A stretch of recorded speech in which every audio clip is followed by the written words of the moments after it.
Okay, so this last slide is going to take a little bit more explanation. It has some detail to it. So sometimes an author is really awesome for your research. An expert might have done very similar research and talk extensively about a topic that you're researching. In that case, you might have more than one article or book or newspaper article, I guess that would be article, or another type of source, scholarly journal publication from the same author. So let's say, for instance, Stanley Fish had 7 pieces that you were going to use in your research paper.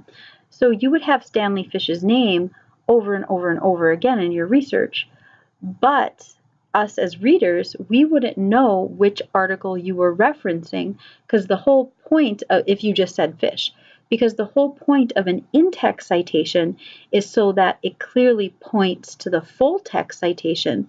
So then we can use that full text citation as a treasure map and find the original source. Really good researchers do intense questioning. They question everything, and they kind of start out from a place of prove it true. They just don't automatically believe. And so if you're doing a good job of reading somebody else's work, sometimes you might see a source in there that they reference a lot, and you might want to go find it yourself. One, to make sure that they're paraphrasing and summarizing that author's ideas correctly, or two, because that source could be useful to your own research and you want to go ahead and read it.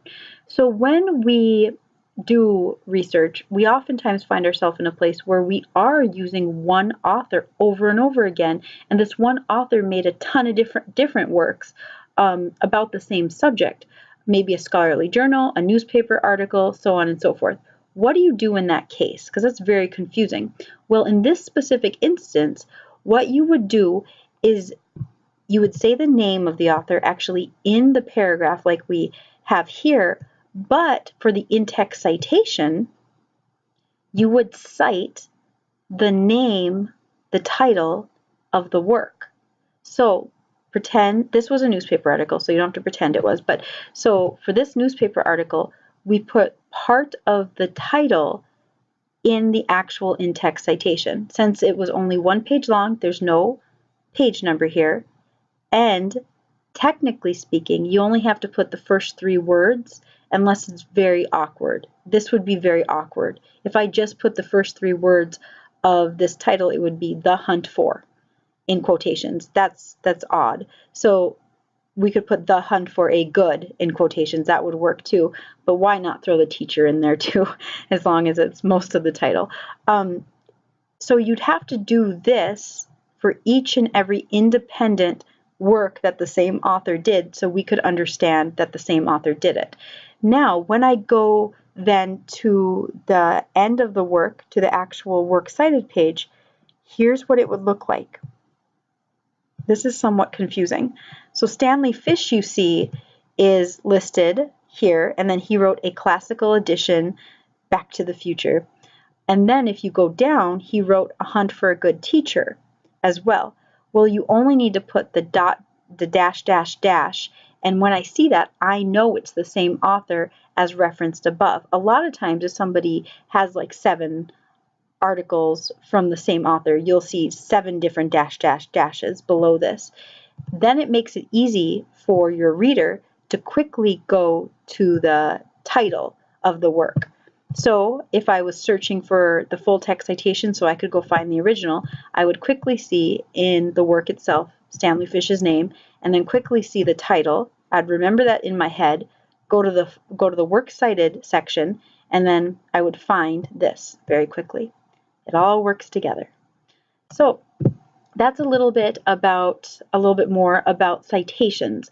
You should be getting pretty good at them at this point, given how much practice that we've had with paper 1, but also with that short review of all the stuff you learned in paper 1. There were a few student questions that I wanted to bring up based on paper 1, and so I have those here. Do you use a URL in a full text citation? The answer is yes. MLA just changed this last year, 2016.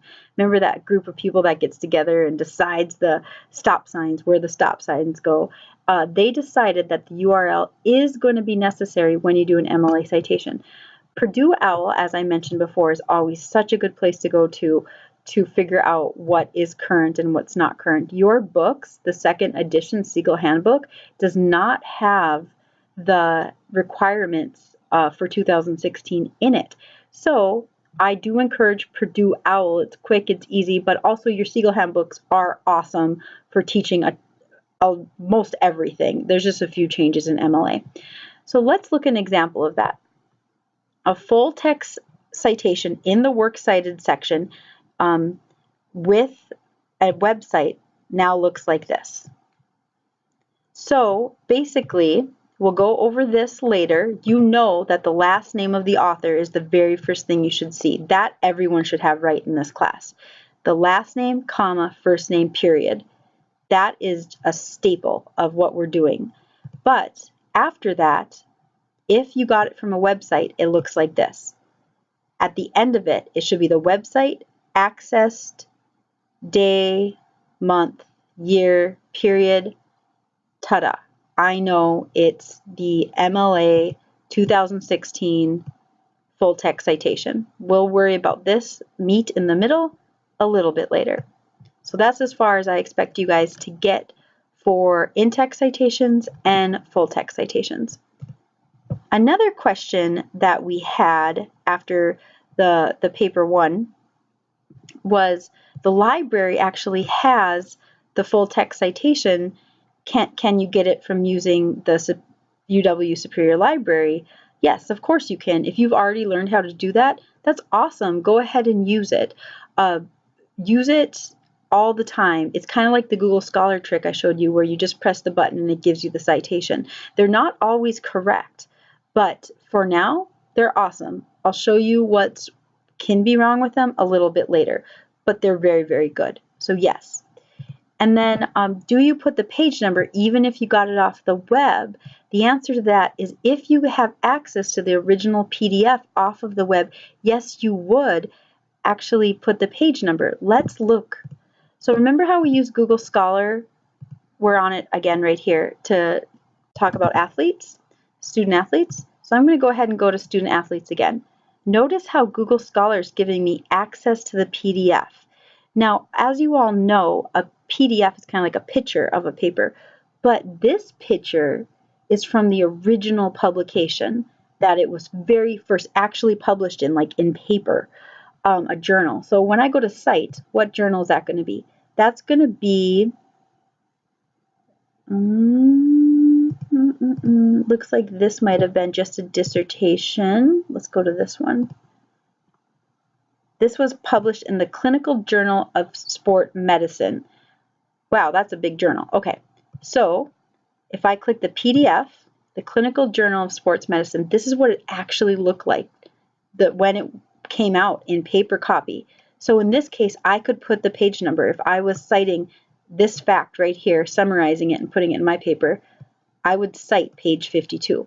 So the answer is if you have access to the PDF document, yes, you need to cite it. If you don't have access and it's under 10 paragraphs, you do the para. If it's over 10 paragraphs, you don't have to put a page number or a paragraph number. So that was quick notes concerning MLA for full text, in text, and how to find more sources using Google Scholar and Google News. And I hope that was helpful summary.